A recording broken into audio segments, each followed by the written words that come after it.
Hey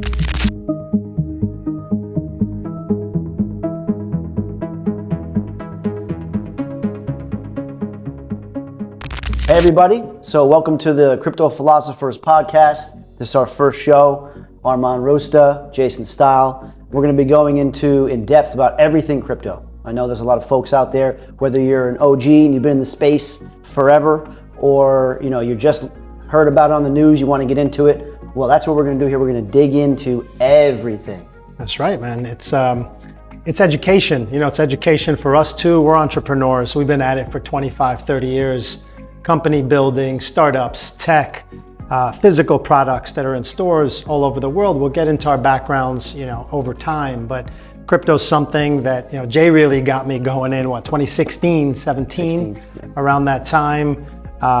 It's like you're hearing these stories about Bitcoin and is this thing for real? We got into it, we studied a lot. We've been involved now in several ventures. We have some ventures going on now, which we'll talk about. And we're entrepreneurs. So we like looking at markets, at opportunities. And what we're seeing in crypto, right, is people are interested, but they don't know necessarily how to get in or what to do with it, right? And that's one of the reasons we wanted to have this show. There's some other good stuff out there, and we'll reference some of it. We'll look at some things, and we're just gonna kind of go with the flow. We'll have guests, right, eventually. That's right. And this is our first one, so we're a little bit unscripted, off the cuff.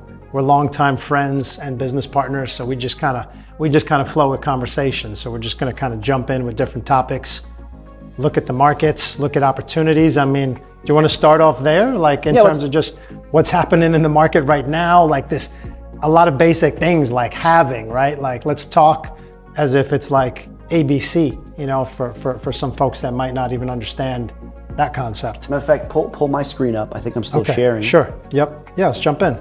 Yep, so this is TradingView right here. This is like a standard chart analysis platform that, Wall Street and crypto uses.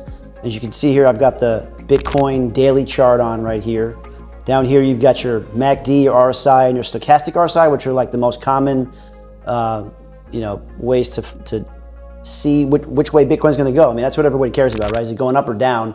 This doesn't tell you exactly what it's doing, but it shows you patterns of the past, so you can really gauge what's the most probable thing that's going to happen. So anyone tells you it's definitely going up, they're lying. It's bullshit. So I'm going to be like the rookie person that knows nothing about this, and you're going to play the role of the expert, because you are someone. Jay is someone that looks at markets every day. He's always mining, like looking at trends and analysis.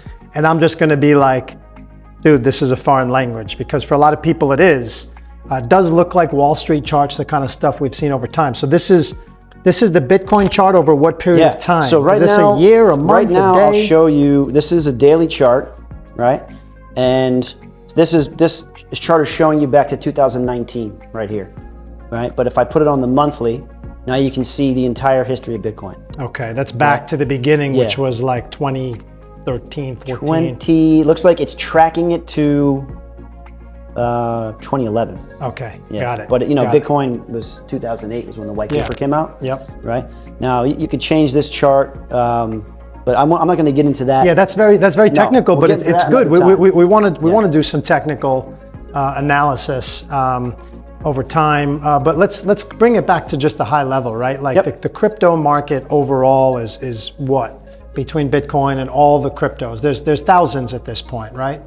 Bitcoin is worth about 50% or 50 to 60% of the overall market. Tells you right here. Right? So market cap's 2.3 trillion right now. 2.3 overall. Bitcoin dominance is 53.2%. Right. So about half. Yeah. Bitcoin's at about half. Yep. I know that was a concern over time. People like, well, it's crypto is Bitcoin, and it's like yes and no. It's like the foundational one, but it's certainly not all, because half of the market is all these other coins like Ethereum and then the long tail, right? The meme tokens and all that craze going on now. How would you define it? I was in a conversation with someone the other day that was saying, I'm interested. Yeah, I've got a Coinbase account, but it's like, well, what is it? Is it a currency? Is it this? This is the best way to explain it. So if someone's like, what is this thing? You think back to the 90s when, we were going to libraries to get information, right? You had to go to Dewey Decimal System, look it up. You go to get your book to find out what's going on. Or you watched, your TV show, maybe the news or whatever. And then the internet came out, and now you have access to information. So that was just a wide way for the whole globe to have access to a database of info, right? Right. And then when it came to finances, that was always done at your bank. And if your bank was closed, you couldn't even get money. You remember before you had the ATMs? You had to be there on time. Yeah, you had to be there. You had to wait in line. And then all that changed. And then when Bitcoin came about, it really created a global kind of finance that everybody agreed was, all right, this is now money. This is a way for us to exchange money, similar to gold, right? Because gold is a commodity that anyone can use to purchase something, and it's been like that for thousands of years. And no government owns gold, meaning like they don't control it. Right. Everybody has stores of it, but no one's like has Right. dominance the way like the U.S. dollar has been the reserve currency, for years in the space, and that's actually changing now, right? But with Bitcoin, anyone can exchange it across across the world, and it's one currency. Right Yeah. now, of course, there's a million other cryptos, but Bitcoin is that dominant, original one that took root. And there was currencies before Bitcoin, but just like there was MySpace and all that, Friendster Right. before and Facebook, but Bitcoin was the one that really took Somehow the it managed to network take root. effect and the viral. So Bitcoin's, as you can see, it's dominating. You've got your Bitcoin ETF, multiple ETFs. Yeah, let's got talk. launched this year. Let's talk about that. How does it change? So Bitcoin is about half of them. Like, see, when we started 2016, 17, and people, we're entrepreneurs, so we jump into stuff before we even figure it out, right? And people are like, true. what is this? Is it going to be something? And a lot of those same people are still asking that. And I'm like, well, when you were asking me that question in 2017, all of crypto wasn't even worth 100 billion yet. It was like 50 to 70. Is it going to make 100 billion? That's a blip on the radar. It's nothing compared to stocks or currencies. Jamie Dimon's on TV saying it's a scam. Yeah, that kind of stuff was happening. That back in whole energy 17. was there to suppress it or to say, this isn't serious. Now the same people are asking, and I'm like, you were asking when it was worth 50 billion. Now it's worth 2.5 trillion. So do you want to keep asking until it's worth 30 trillion, 50? I mean, you can keep asking right now. And we're jumping around a little, but it's interesting to note that just the meme tokens right now are 50 billion. So the same question they had on crypto in 2017 is same with memes. Well, it's that's That's amazing. billion, There's right? meme tokens because we'll get into what they are later. Yeah, right? we'll get into that. But it's now when you're on these sites, you see that's a button. Oh, show me the meme tokens. Show me the stable coins. Show me the ecosystem is developing. So to just say what I would say simply to answer that question is, well, it's a new type of asset. Crypto is a new type of asset. Sometimes it's affiliated with a company that actually has a technology product. So some cryptos actually have blockchain and technology utilities, right? And Some layer ones typically, like Ethereum, Solana, Polygon, Matic, those Avalanche. These are all layer ones that are a smart contract platform that you can build multiple apps and dApps and all kinds of products on top of it. Yeah, and that's why it confuses people a little bit too, because it's is this a currency? Is it a technology? And it's kind of like a hybrid. It's something unique that can take different forms and shapes. But at the end of the day, for the most part, it's a place that people can invest money if they believe in what that coin and the companies and the foundation. Sometimes there's nonprofits around those coins. If you believe in what they're doing, or you like their story, or this, now let's talk about this ETF. How does that change the landscape in your opinion? The fact that these ETFs, against all this government, I don't want to say resistance, because there's resistance, but also a lot of people in government trying to get these things approved, writing these bills. There's a big push and pull because the banks are like, wait a minute, we're the ones that, are navigating your finances for you. Now you get to do it by yourself. Yeah. They don't really like that, so they're finding ways to make sure that they can integrate it. Yeah, governments are like, well, how do we control? It's just, it's always like that with any new innovation. Yeah. You're going to have that push-pull in a weird phase, and eventually it becomes mainstream over time, over decades. But to answer your question, it's actually funny, in 2017, towards the end of that second bull run, right? You had Bitcoin at just 2,500 in May or June, and it pumped up to about 17,000 in December of 2017. And right when the Bitcoin futures launched, everything just crashed, right? And People were betting against it. Yeah, they're betting against it. And I can't fully explain how all that functions, but there's patterns of that happening in other times when other assets went onto the futures market and then they dumped like that. right? So that entered us into It's kind of like the GameStop's whole scenario, right? Something Kinda like that. It's a little different. It's a little different. Okay. But this current ETF is when the institutions now are buying spot Bitcoin off the market. Right. Right. So they're buying it off the market, and that's, that raises the price, and that's why we had that pump before the halving, right? Because everyone started getting into it quickly. You got BlackRock. They've got 9 trillion. I don't even know what they have right now. It's a ridiculous. They own amount of half money. the planet. Yeah, pretty much. So you've got multiple ETFs though, aside from BlackRock, and they're all buying spot Bitcoin. But there's a lot of other factors right now, and we'll get into those about why Bitcoin's kind of been quiet for a little while. Typically, it is quiet after the halving. Right. Well, explain the halving too, if you can, amidst that. Just because Jay's definitely more technical. He's got the analysis and some of this, and I've got some knowledge too, and we've also got a lot of crypto community folks we're going to end up bringing on the show. By the way, I don't even know if we said the name. We played with different names.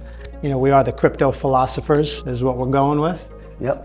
They're probably wondering what that is too. Yeah. Right? So go ahead. Talk about it. The logo it's Blue Whale Studios, right? So that's what the name of the studio is. And we also have a project that we'll get into later that we launched about 3 months ago, and it's called Blue Whale. That's on Solana. Yeah, it's a great project. We'll talk about it. We want to be super transparent because that's one of the issues. It's okay. People like to do things anonymously. They like their privacy. Everyone deserves to have their privacy. It's not like everyone's business needs to be aired out to the world, right? We all need our private spaces for personal things, for professional things.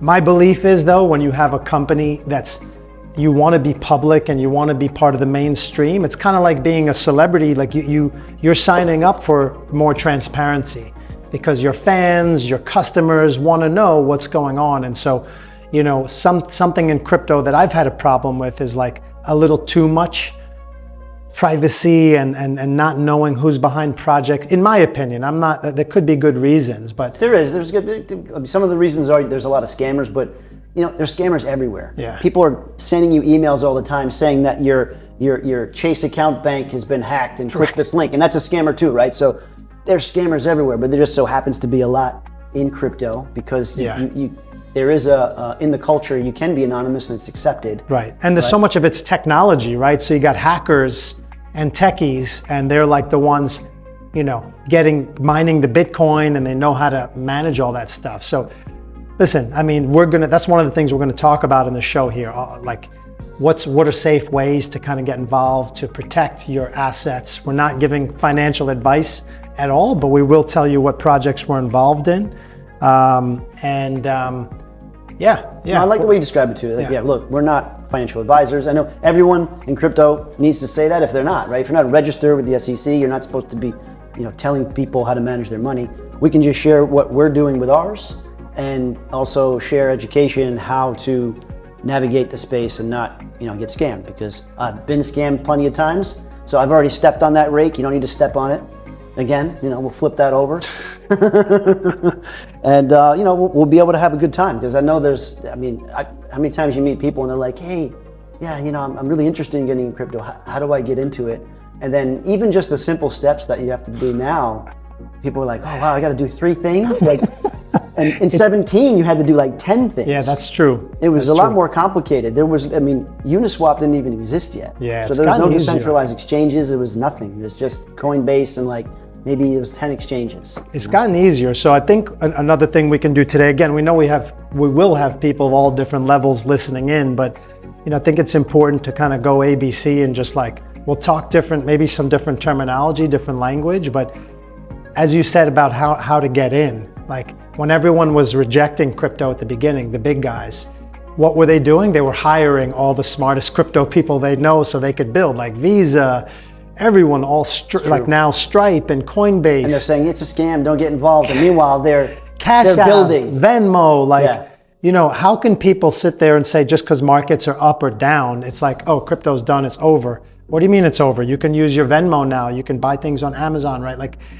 All the transactional bridges, technologically and even regulation-wise, all those hoops. And of course, it costs a lot of money if you want to be one of those companies like the way Coinbase did, like the way Cash App did, Venmo.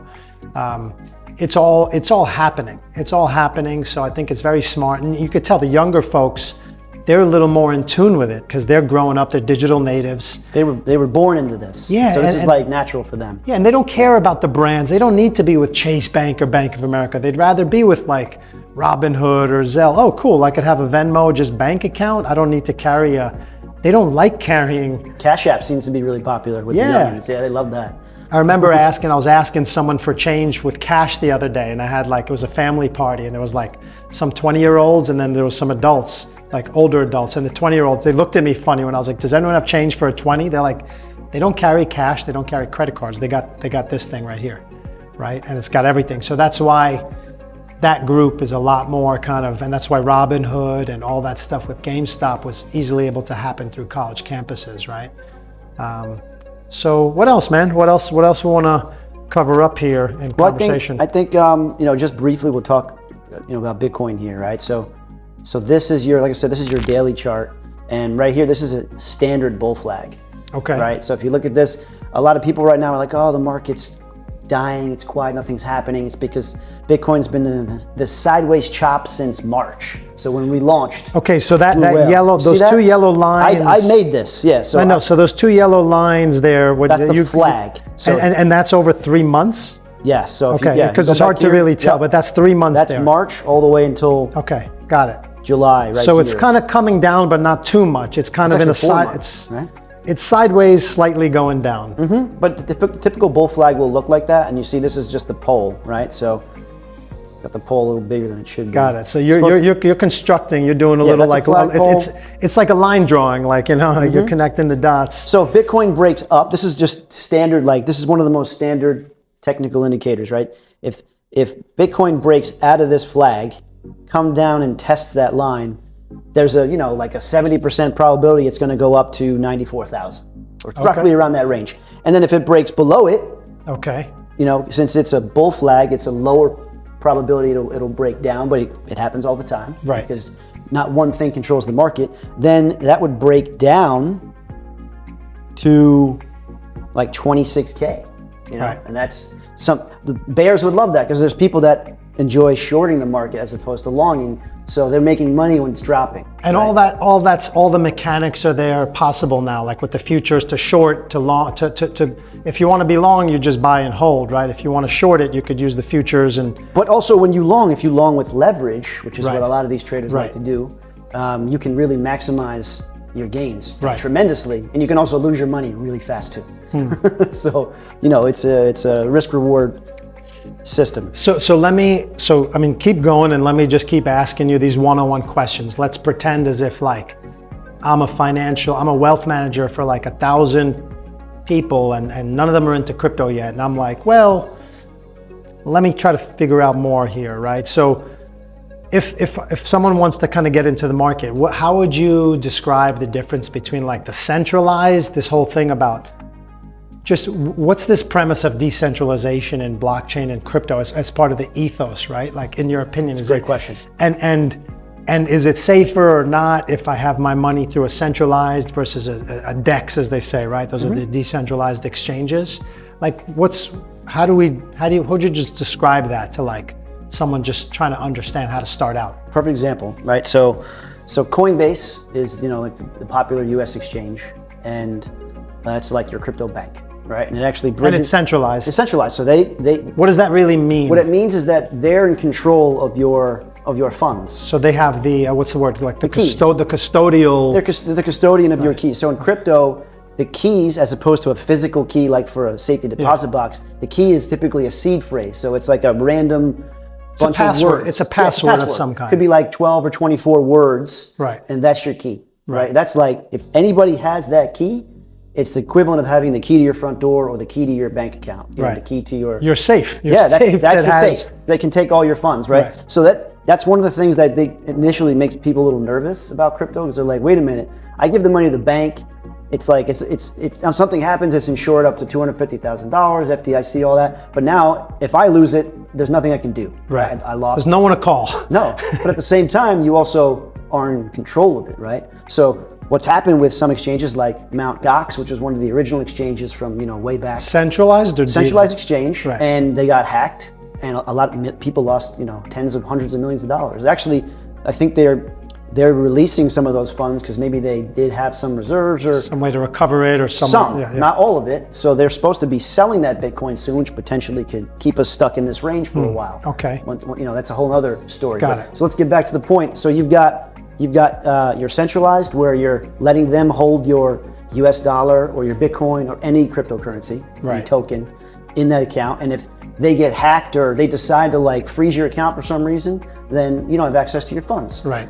Whereas if you have those funds on your computer or on your phone or on a hardware device, which just really means it's on the blockchain and you have access to it through that device. But even if you lost a device, the seed phrase is going to recover it, right? Right. But you have complete control of that. Nobody can have access to it. No one can freeze it. It's yours. Right. And that's the unique aspect of this. You really do have control over your currency. So you're the custodian technically of you're your own thing. bank. So and if you don't, like if I have that and I don't share, and you're my son or my family member, and something happens to me and I never shared it with you, that thing's gone. It's gone. It's gone with my memory or whatever piece of paper. You might find it in my things. That's why people will literally laser etch their seed phrases onto a metal plate and then put it in their safe, because if it's on paper and somehow it gets damaged, it's gone. Yeah, you got to write it into your will, give people instructions how to access that. So that's what kind of makes people feel a little nervous, but I guess it's no different than like having some cash in your mattress, right? Or having jewelry in your, hey, we have this gold and jewelry and we have it in a safe behind the picture, old school, right? Like, and so it's similar to that, right? Yes. Okay, so, and then, but the other point about centralized, like let's say Coinbase is, you can't invest in Blue Whale through Coinbase, right? Because Coinbase has to approve what's listed there, and it's only going to be a limited number of the. And they're only going to approve it when you have a certain amount of volume and action, and they're going to look into you. Like, I don't know all their requirements, requirements, but it's a certain standard. Yeah, and they're going to want you to pay. You'd pay $1 million to get listed on a high-level exchange like Coinbase. Right. Got it. So that gives certain people a certain amount of comfort if they're used to coming from like the traditional side of things, and but then the decentralized will give them access to more opportunities, different opportunities, maybe higher risk, but maybe higher reward as well. Well, I mean, right now, for example, right? If you want 100 or 1,000x your money, you're not going to do it in Bitcoin. Yeah. Right. And let's get into that. Yeah. So let's look at this. Memes and others. Yeah. So, and this is the hard part. When I started in 2017, there was about 600 projects on CoinMarketCap, which is just an aggregator that tells you what's going on with every project in the space, right? Every decent project. So, I mean, as you're telling that story, just list for the audience the 2 or 3 places they can look for. Yeah, so projects. CoinMarketCap is one, CoinGecko is 2. Right. Those are like the 2 main two. ones, CoinMarketCap.com, CoinGecko. Yep. So go ahead, continue. There's about 600 There was about 600. So if you look up here, I don't even know why it says this now, but on CoinMarketCap, it says how many cryptos are in the corner. It says 2.4 million. I see. Right, so I don't even know. That's just insane, right? And I don't even know how they keep track of that. But that's because with the memes, there's like 1,000 projects a day or something launching. There's like 1,000 an hour now. Right. So imagine in 17, there was 600 projects. So you could literally spend maybe a day or two and review all of them. Right. Not in depth, but enough to like make a list of the ones that you feel have a good chance, right? Yeah. So you had a pretty good shot with like, if you had 10K or 100K and you're like, I'm just going to spread this around to do really well. Now you've got to sift through millions, right? That's crazy, man. No, that's crazy, but you know what? I want you to keep going on this, and I want to talk about the meme category, right? Because we're obviously into it and getting our heads around it and kind of putting our hat in the ring there. But, this whole comparison about crypto being kind of like when the internet came, some people are like, no, and now everyone's on AI, and I get it. AI is big and it's a cool tech. But by the way, we've had AI for many, many years. They just decided they wanted to make it a thing now, and so I'm cool with AI. There's no problem with it, but I do liken crypto to when internet started in this way, right? Who had a website when we started? Not even everyone was online. People weren't doing online banking, right? Like, it took a long time for web to become mainstream. There was a long period of time when only certain people were like webby, techie, because we were one of the first agencies at Blue Liner in 2000. We had to convince people they needed websites. Well, why do I need a website? I got a business card, I got a brochure. Right? So similarly, and then, who needs a blog? Who needs their own social network? 2004, Facebook really started becoming popular, right? So, This is when you're telling me the number of exponential growth. It's like, hey, oh, you don't have a coin? I've got a coin. My mother's got a coin. My cat's got a coin. Right? That's happening right now. Everyone's got a crypto. And if you liken it back to how people trade and exchange in value, right? I've met some billionaires, different people we know that big questions from hey, why do we need another currency? Why do we need another way to exchange value? Well, then I would say, well, why does Delta, why does United have frequent flyer miles? Why don't they just give people cash? Right? Because you flew with United, they want to reward you with United miles. So it's a marketing tactic in a sense. Hey Jay, thank you for flying with us. You're a silver member now. You've got extra bonus miles. You can use those to stay at our lounge or book special restaurants. And there's a nice incentive because I've used those miles for all kinds of things, right? Exactly. For Wi-Fi in the plane, for food, Yeah, and if they just gave you cash, you might forget where it came from and you're spending it, right? So that's one example I like. And also, if I'm trying to exchange value with you or someone else, why do I need to? We could exchange value however we want. You like my shirt, you like my necklace, and I like your watch, right? We're exchanging assets. It doesn't have to be the same piece of paper, right? Not everything can always equate down to that piece of paper. So I kind of see this expansiveness as people like different types of things, different types of assets. And these digital, the creativity is open with this. And that's kind of what I feel is happening. Of course, we can get lost in that as investors, but as humans, if it's easy to go on to pump.fun and launch a token, maybe it's just for you and your high school friends, so be it. Well, this is the thing, right? You've got artists and they want to do all cool things. That's why you get the NFT craze, which happened in the last cycle. It's kind of quiet right now, right? And then you got the tech folks who originally built the DeFi platforms that didn't exist, when I first started. Right. But now this fourth cycle, we'll say, because Bitcoin's had, this is its fourth time we're going into a bull run, and we'll go into the bear after this again. What seems to be the big thing is memes. And the beginning of memes, I'm not saying all time, but originally, and I believe the guy's name is Jackson Allman, right? And he created Dogecoin in 2013 as literally a joke to tell people, look how stupid this is, I can just create this and it's worthless. Yeah. Right? So he creates Dogecoin. He doesn't even which is a dog. Just a picture of a dog. It's a picture of a Shiba Inu, right? And it just kind of sat flat for years. Nothing happened with it. But just the nostalgia, people bought it. Smart people. Didn't Elon Musk tweet about it? Later. So in the third cycle is when Elon Musk started talking about it, and it went, let's see what it's worth right now. Yeah, check it out. And as Dogecoin is number 9 on CoinMarketCap, and it's currently worth $18 billion. That's it? 18 billion? Picture of a dog is worth $18 billion. And Doge, to your knowledge, hasn't built any layered blockchain. No, Doge is literally a fork of Bitcoin. It's a fork. So it's just the same technology, and that's it. So so it's an exchange, just like it's currency. It's just currency, like Bitcoin is, just like Litecoin was a fork of Bitcoin. Matter of fact, most projects back in 13, 14, 15 were just forks of Bitcoin. Right. They were all trying to make it better. And by a fork, just for definition purposes, it's like copy the code. We're copying the code, and we're going to call it this, and you could buy it if you want on Coinbase or wherever. That's it. And so Doge, and then I believe it was in the third cycle. Somebody launched Shiba Inu, which is now number 13, worth 10 billion, and they launched it in that summer, and it was worthless, right? And this was their smart marketing tactic. They gave half the supply. They found a public address of the Ethereum founder, Vitalik Buterin, and they sent him half the tokens. Then they started telling everybody all over social media, hey, look, Vitalik believes in this. Look, he owns this, and it created a frenzy. Yeah. Eventually, because there was quiet that summer. Was he refuting it? Do you remember? No. So this is during COVID. Yeah, So I remember he didn't even know he had it. Okay, got it. They were just some small guys talking shit. Yeah. And it pumped like crazy. Yeah.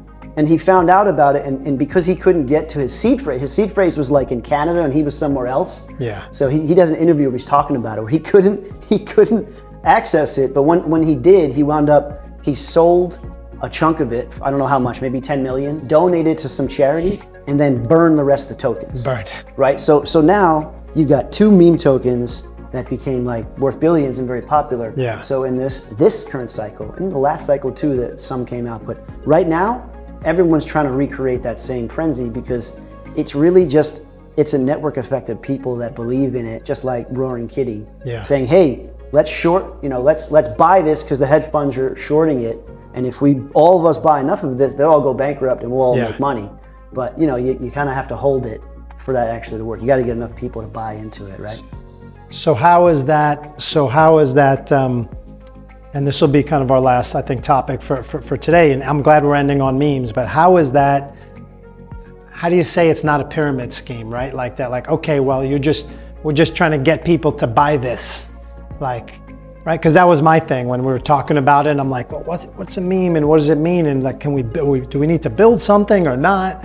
Is it just an idea? Most people right now are into it because they've seen that if I put $100 in this, it could turn into $1 million. Right. Most people, that's their drive. They're like, I just want to make money.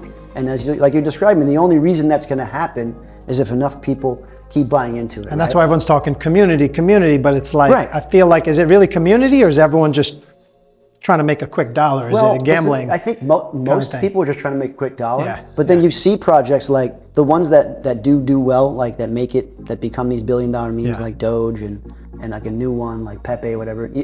They wind up being valued so high that they create a whole ecosystem around it. They open up nonprofits. Right. And sure, a bunch of people make a ton of money off of it and just leave, but there's other people that actually create a whole community, and now they're making art and they're building businesses all based around the success of that project.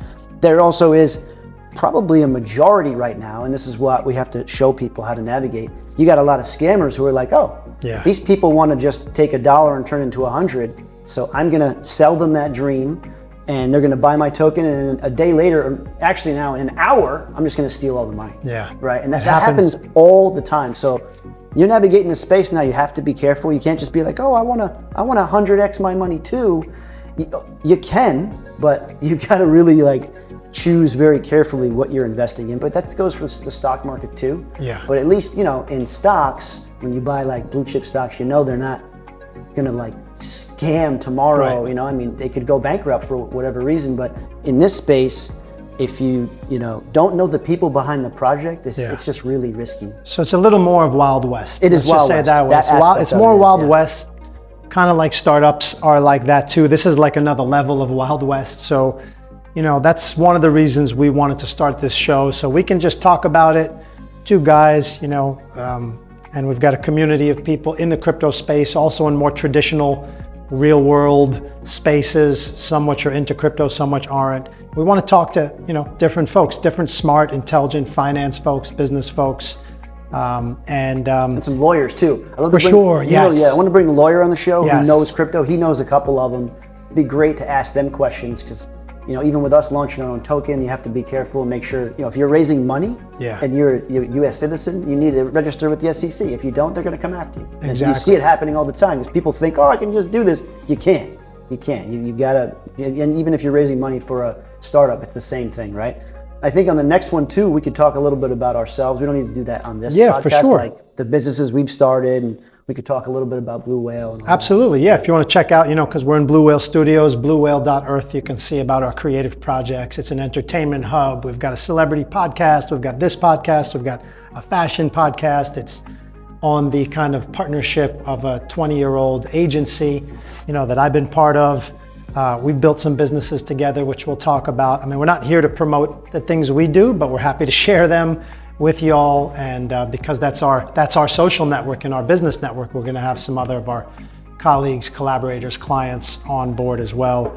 We're just excited to share with you guys. Tell us what you want to hear about. Tell us the kind of guests you'd like to see on.